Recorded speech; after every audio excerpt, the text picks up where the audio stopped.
So, yeah, I mean, these are different editorial cartoons from all over the country. This is different, you know, obviously representative of the donkey or jackass or whatever for the Democrats, and the blue wave, because everybody's been talking about this red wave with the midterm elections, but things didn't really work out too well for the Republicans. It looks like they're going to take the House, but it looks like the Senate's still up for grabs, but which is unfortunate. It'd be nice to see conservative oriented politics having more control and influence nowadays versus liberal, socialist, communist type politics, which are really taking over the world. So it's rather unfortunate, but this is kind of funny. Like, so the guy goes to the beach, the blue wave, like the big, like very tiny little splash in a little goldfish bowl. So, but they actually fared out pretty well. But this is last week, so a red wave is coming, and you got Biden here. He's like, he has no idea, and then this went on for hours. He said, "Who?" This the owl saying red. But I don't know, just like a little snapshot of what's happening in the world. So Friendsgiving, of course, you got North Korea helping out with some missiles with Russia and the war in Ukraine. Oh, that's just lovely. Can't beat that. It's nice to see like another axis of evil, of course, coming together to help each other out, to help destroy half the planet. So it's the economy, stupid, right? So that was so scary, I almost threw up. I told you not to see Terrifier 2, right? So some movie Terrifier 2. And they were talking about Biden's speech, right? So, he's obviously a total nightmare. It's unfortunate that he's the president right now. He, for perspective, he's a devout Catholic. He's been to see the Pope many, many times. He's been to the Vatican many, many times. He has honorary degrees from two Jesuit universities, and he's just a papal puppet, if you want to look at it like that. So here you go. So, and he's definitely helping to destroy this country from the inside out, and it's sad.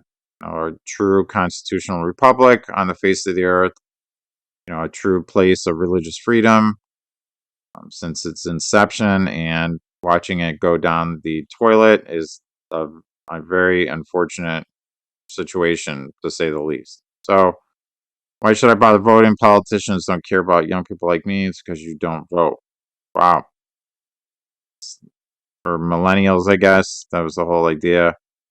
Dr. Oz, I don't know. I'm just going to kind of look through these, like, just some kind of funny little snapshots. That's what I like about the editorial cartoons. It's just kind of nice little recap, and these are from different editorial cartoonists from all over the country. So everybody has their own angle, everybody has their own cartoon style.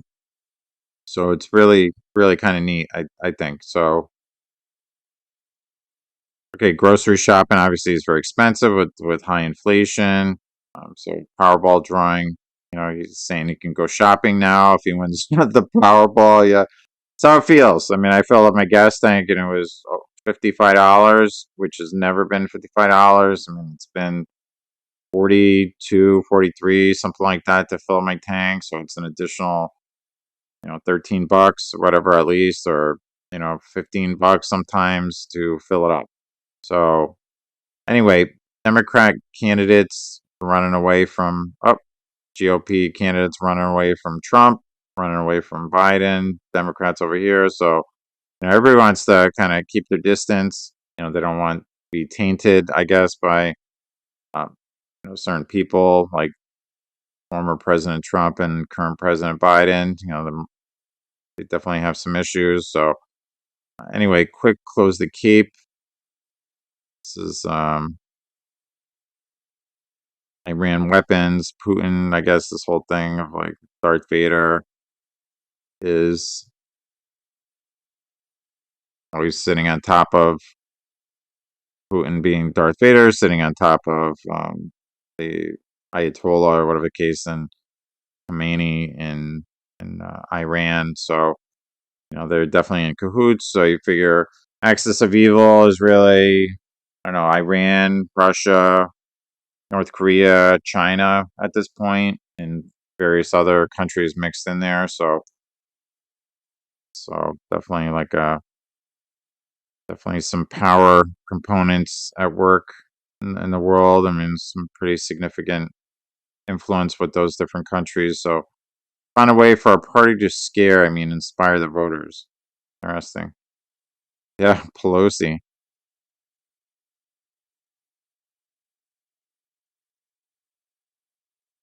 Yeah, so this is last week, which, realistically, the Democrats didn't do too bad this week. So, trick or treat, I'm Hunter's laptop. Oh, got Hunter Biden's laptop.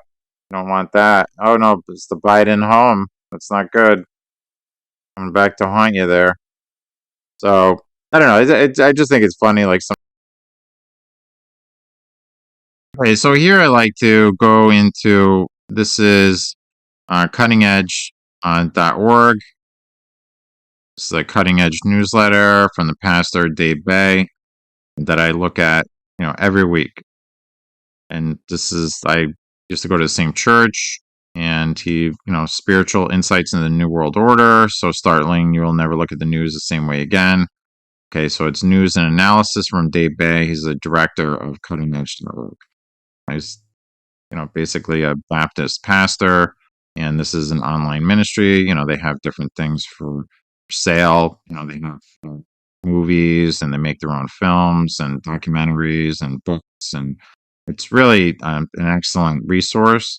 And it's the first place that I, found out about, the inner workings of Freemasonry, and, and just so much information, as far as like this occult background to the United States and the New World Order and what that means, and the Freemasonry and the Illuminati and things of that nature. But the actual historical works of Freemasonry and the Illuminati, the actual historical Illuminati, not just some general term that people use to blame, what's happening in the world on some mysterious group of people called the Illuminati. Like, who are the Illuminati, and what was that group historically? It was founded on May 1st, 1776 by Adam Weishaupt, the Order of the Illuminati. He was a former, right? As far as I'm concerned, he was a Jesuit priest. They were the order was abolished, right? But by the Pope at the time, and he was subsequently poisoned. Pope Clement the 15th, I believe, off the top of my head. But anyway, so I want to go through.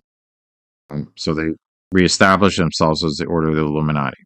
So basically, every week I like to look at these articles that he posts, and the analysis, and sometimes I just kind of peruse, and it just helps me get perspective of what's happened like the previous week. So I just want to do that on an ongoing basis in this broadcast. So have you ever met the true foundation for the hateful, mean, and bloody systemic racists? Right, guilty Democrats all. Okay, so realistically, he's just talking about like the Democrats, right?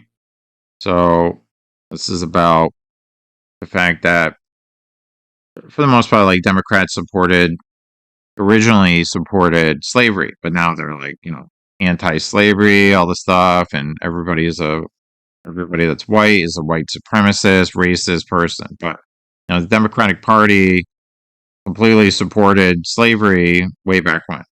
So President Andrew Jackson, original leader of the Democrat Party, owned about 200 black slaves. He's also the inspiration of the donkey symbol of the Democratic Party. Okay. So here you go. So 1829. Okay, Andrew Jackson was a worshipful master. President Andrew Jackson, slaveholder of notable renown. It's not good. So this is going into basically the hypocrisy on the history of the Democratic Party as opposed to what they stand for now, and it's completely hypocritical from where they stand right now to compare to what they were originally. They supported slavery way back when, and all these different people are against slavery now, but if they look at the history of their party, then there's a complete difference overall. So, okay, okay, and then there's always an analysis of what's happening in the Middle East, right? So what's happening with the Israelis and Palestinians. So kind of going into different areas, the Israeli. And this is what I like about this ministry, that they focus on, articles that are not considered like mainstream articles. Mainstream articles are, for example, stuff you'd see on MSN. You have the New York Times, Washington Post, and whatever other, Los Angeles Times or whatever mainstream media source, the different networks, ABC, CBS, NBC, that kind of thing. So when you see, this is what I like, that you get articles from the Jerusalem Post, what's happening in Jerusalem, what's happening in Israel as a whole. I'm not sure about this news source, Israel 365 News, but it is definitely, alternative news source from the mainstream media. So it's interesting. This is what I like to do, get a perspective by analyzing sources from a lot of different areas. Not, I'll look at the mainstream media sources, I'll look at the alternative media sources, and filter everything through the discerning power of the Holy Spirit. And that's very important to me. It's just really a good broadcast.